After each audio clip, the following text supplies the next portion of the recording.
Picture this. You're sitting across from an insurance agent or scrolling through some quiz online, and you're doing the responsible thing.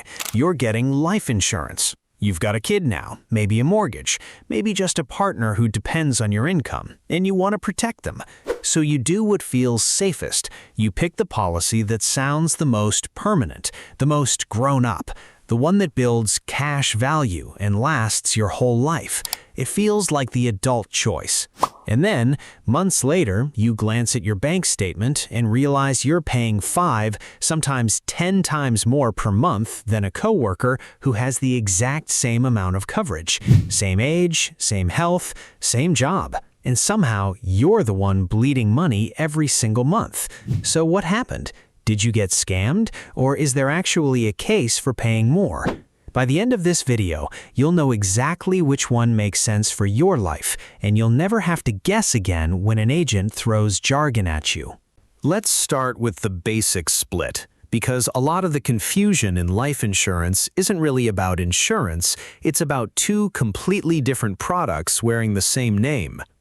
Term life insurance is pure protection.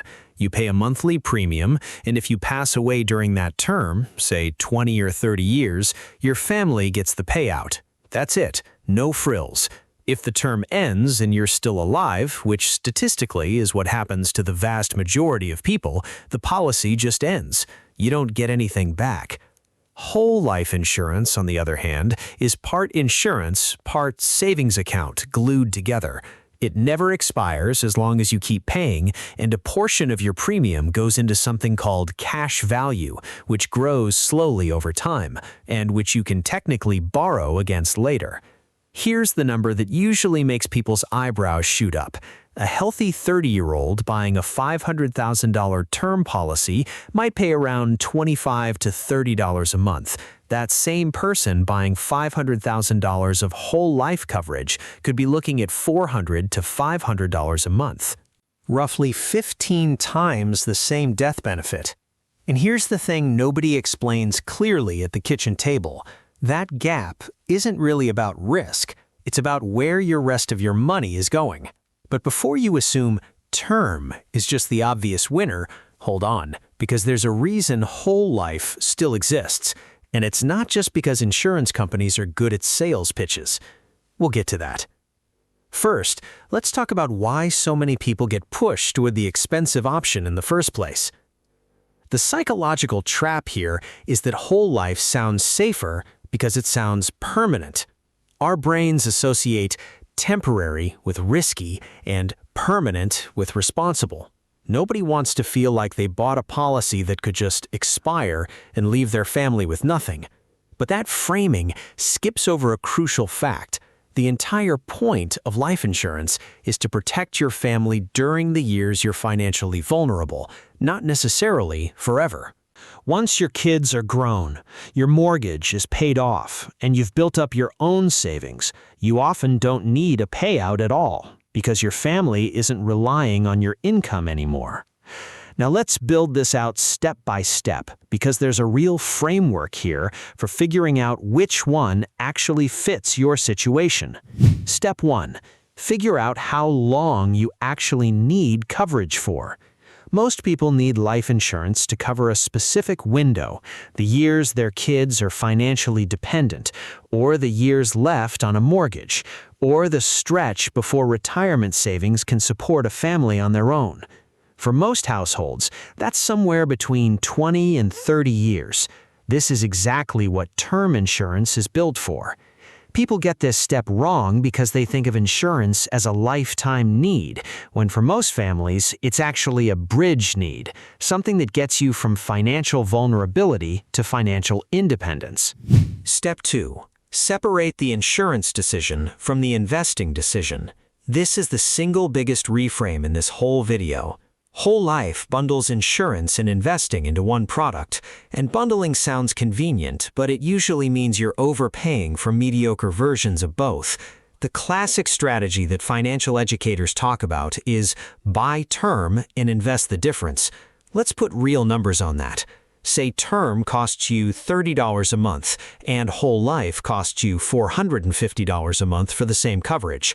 That's a $420 difference every month.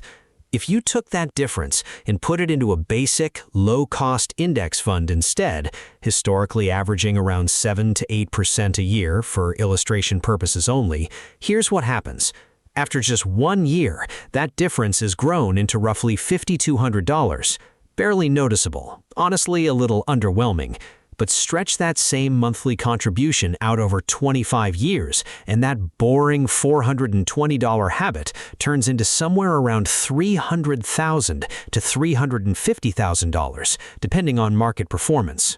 Compare that to the cash value in a whole life policy over the same period, which often grows far more slowly because of high fees and commissions baked into the early years, frequently landing tens of thousands, not hundreds of thousands lower.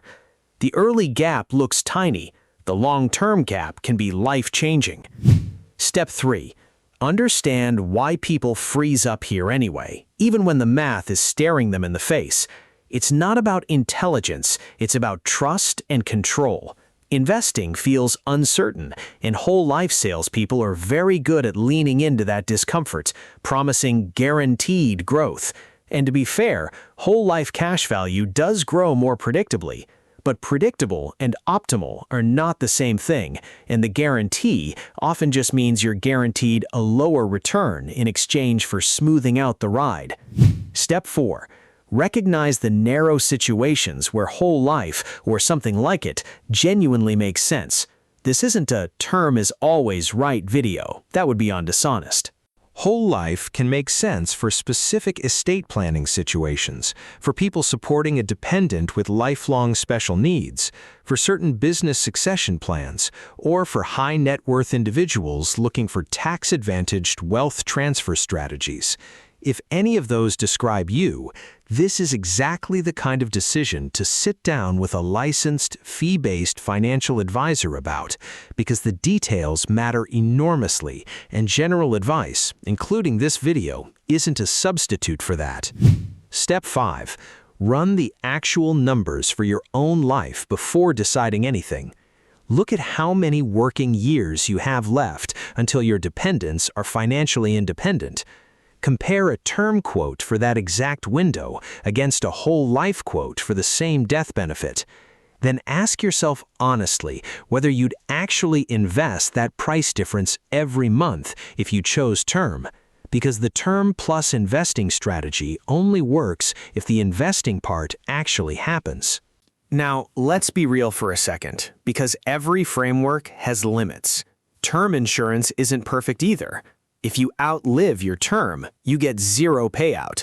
And reapplying for a new term policy later in life, when you're older or if your health has changed, can be expensive or, in some cases, difficult to qualify for. Some term policies offer conversion options to whole life without new medical underwriting, which can be worth checking into as a middle ground safety net. And the invest the difference strategy only pays off if you're disciplined enough to actually invest it consistently instead of letting it disappear into everyday spending. This isn't guaranteed investment advice. Markets fluctuate. Past performance doesn't guarantee future results, and your own timeline, risk tolerance, and family situation should shape the final call, ideally with input from a professional who knows your full picture. So here's the whole thing wrapped into one image. Whole life insurance is like paying a mechanic to permanently store your car in a heated garage forever, whether you're driving it or not. Term insurance is like renting exactly the coverage you need for the years you actually need it, then taking the money you saved and putting it to work somewhere it can actually grow.